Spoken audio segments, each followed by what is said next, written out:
Kunin na ang inyong mainit na kape at simulan na natin ang kwentong krimen ng The Tatian Spitzner Murder Case.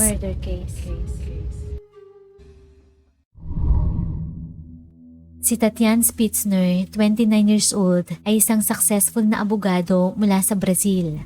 Inilalarawan ito ng mga malalapit sa kanya bilang social butterfly. Magiliw ito sa mga tao kaya naman marami itong kaibigan. Taong 2013 nang makilala nitong kanyang future husband na si Luis Felipe Manvailer. Si Luis ay isang university professor, isa rin itong advocate ng healthy lifestyle. Na-love at first sight si Luis sa natural beauty ni Tatian. Nang maging magkasintahan, pagkalipas lamang ng ilang buwan, inalok na ito ni Luis ng kasal. At 2 weeks lamang mula nang ma-engage, nag-isang dibdibang couple. Para sa mga nakakakilala, larawan ng perpektong buhay sina Tatian at Luis. Ngunit malayo ang katotohanan sa totoong nangyayari sa loob ng kanilang tahanan. Taong 2018, halos 5 taon ang kasal ang mga ito nang maganap ang trahedya na labis na ikinagulat ng kanilang mga kaibigan at kapamilya. July 22, 2018, masayang ipinagdiwang ni Luis ang kanyang kaarawan sa isang local bar kasama si Tatian at ang iba pang kaibigan. Ngunit bago ito, umaga pa lamang ng araw na yon, nagkaroon na ng hindi pagkakaunawaan sa pagitan ng birthday celebrant at misis nito. Bilang paghahanda sa party, pumunta sa isang nail salon si Tatian upang ipaayos ang kanyang kuko. Subalit sa hindi inaasahan, nagtagal ang session ng ilang minuto na labis na ikinainit ng ulo ni Luis. Sinermo na nito ang misis at sinisi dahil na late ito at sinabing naghihintay na sa resto ang kanilang mga kaibigan. Nang makarating sa resto, sinalubong si Luis ng mga pagbati at in-enjoy ng mga ito ang simula ng gabi sa tawanan at kasiyahan. Hanggang sa ilan sa mga naroon ang nakapunan ng tila namumuong tensyon sa pagitan ng mag-asawa. Nagsimula ito ng pagsuspetsahan ni Tatian ng mister na nakikipag-usap sa ibang babae sa Instagram. Bagay na agad namang dinepensahan nito.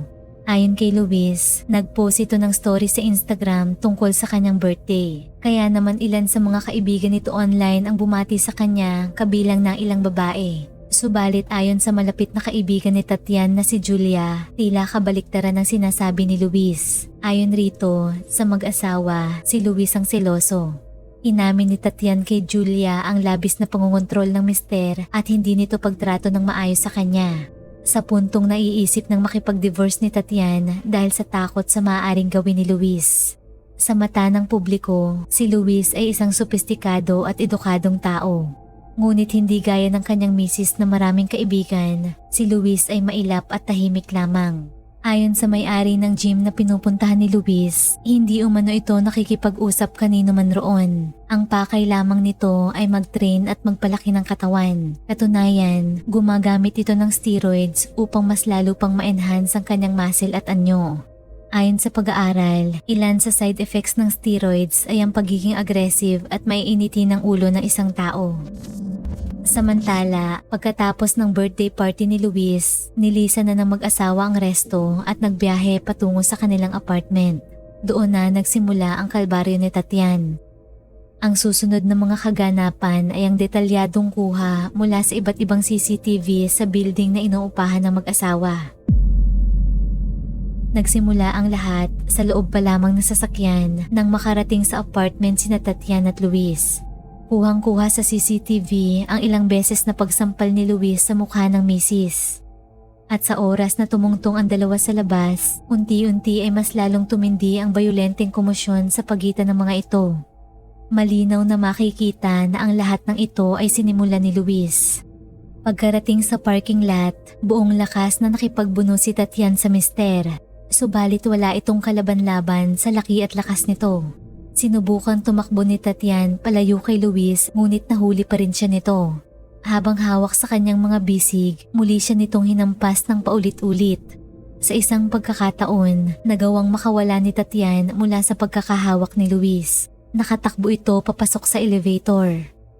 Mababakas ang labis na pagpapanik nito habang dali-daling pinipindot ang buttons ng elevator door. Subalit sa kasamaang palad, naabutan ito ni Luis. Nakapasok ito sa loob bago pa man ito tuluyang sumara. Habang nasa loob, tila naging kalmado naman ang aura ni Luis hanggang sa magbukas ang elevator door. Buong lakas na tumakbo si Tatyang palabas, subalit hindi ito pinakawalan ni Luis. Hinila nitong misis pabalik sa loob. At doon ay muli itong nagpakita ng pagiging bayolente nito. Mababatid ang labis na takot at pagpupumilit ni Tatyan na makawala sa kamay ni Luis. Subalit wala itong nagawa. Makikita na inihampas ito ni Luis sa metal walls dahilan upang bumagsak ito. Ang makapanindig balahibong footage na ito ay ang pinaniniwala ang huling sandali ng buhay ni Tatyan na nakuhanan ng video. Nang lumabas na ang mag-asawa sa elevator, dumiretso ang mga ito sa kanilang apartment. Walang nakakaalam kung ano eksaktong nangyari sa loob, ngunit doon na nagtapos ang buhay ni Tatyan. 15 minuto lamang ang lumipas mula sa eksena sa elevator, isang CCTV footage ang nakuhanan na nagmula naman sa entrance ng building. Video ito na isang katawan na nahulog mula sa itaas na palapag, ang katawan ni Tatyan. Ngunit lalo pang nakakagulat ang mga sumunod na pangyayari. Mula sa labis na pagkataranta sa kanyang nagawa, lumabas si Luis sa kanyang unit. Bumaba ito sa ground floor, saka dumiretso sa nakahandusay na katawan ni Tatyan. Pagkatapos ay dinala niya ito papasok muli sa loob. Umaasa ito na noon ay walang sino man ang nakakita ng mga pangyayari. Hinila nito ang bangkay ng misis pabalik sa elevator. Sa video, makikitang itinaas ni Luis ang kanyang dalawang kamay na tila nagpapahiwatig ng pagkagulat at pagsisisi. Sa puntong yun, palabas na lamang ang lahat. Pagkarating sa kanilang floor unit, inilabas nito sa elevator ang bangkay. Maya-maya pa, bumalik ito bitbit na ang isang basahan. Nilinis nito ang mga bakas ng dugo na naiwan sa sahig at pader ng elevator. Matapos ito, sinubukang tumakas ni Luis. Unti-unti nitong napapagtanto ang bigat ng kanyang mga ginawa. Sumakay ito ng kanyang sasakyan at nagmaneho palayo na parang walang nangyari. Subalit ilang residente na ang nakapag-report sa mga pulis mula pa lamang na marinig ang hiyaw ni Tatyan. Nagawa lamang makalayo ni Luis ng 300 kilometers mula sa kanyang apartment complex. Mabilis itong nahuli ng mga pulis nang mag-crash ang sasakyan nito sa highway. Nang questionin kung bakit ito tumakas, sinabi ni Luis na bunga ito ng kanyang labis na pagkagulat nang makita si Tatyan na tumalon sa kanilang balcony. Nag-suicide umano ang kanyang misis. Subalit taliwas rito ang ipinapakita ng mga ebidensya. Ayon sa medical report, walang anumang senyales ng chemical reaction sa katawan ni Tatyan bago ito mahulog sa balcony. Walang bakas ng adrenaline o cortisol sa kanyang katawan na nangangahulugan na wala na itong buhay bago pa man bumagsak. Tumamo si Tatyan ng multiple fractures sa kanyang buong katawan na tugma sa isang 40-foot drop sa isang konkretong sahig.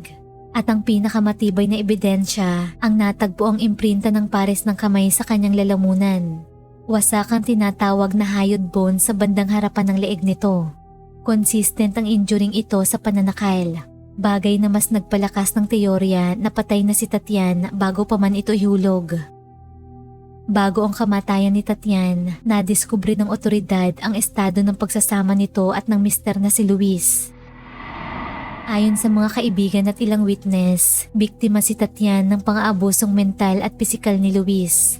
Madalas niya itong hamakin, ipahiya at pagbuhatan ng kamay. Kontrolado rin nito ang lahat, maging ang damit na isusuot at pera ni Tatyan. Sa tuwing hindi magugustuhan ni Luis ang suot na damit ng misis, wawasakin niya ito. Lahat ng isusuot nito ay kailangan muna ng approval ni Luis. Samantala, kahit ang perang kinikita ni Tatyan bilang abogado ay hawak rin ng mister. Kapag may bibilhin, kailangan niya itong ipaalam kay Luis at ito ang magdedesisyon sa magagastos. At kapag nahuli siya nitong bumili ng isang bagay na hindi nito nagustuhan, sisirain niya ito at itatapon. Mula sa masusing investigasyon, malinaw na hindi sinadya ni Tatyan ang pagpapakamatay, kundi bunga ito ng pagmamalupit ng kanyang asawang si Luis. Mula sa kombinasyon ng CCTV footage at forensic evidence, naaresto si Luis at nakasuhan ng femicide, incarceration of the victim, and procedural fraud. Sa kanyang trial na umabot ng 7 araw, humarap si Luis sa jury na pawang kinabibilangan ng mga lalaki. nahatulan ito ng guilty. Noong May 2022, nasintensyahan ito ng 30 years na pagkakakulong. Sa kanyang trial, humingi ng patawad si Luis sa pamilya ni Tatian, bagamat pilit pa rin itong itinatanggi na murder ang nangyari.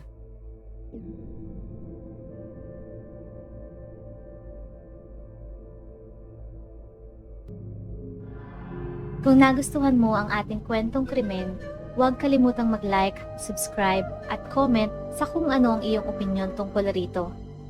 At laging tatandaan, mahalaga ang buhay, huwag kang papatay. Maraming salamat po sa panonood at hanggang sa muli.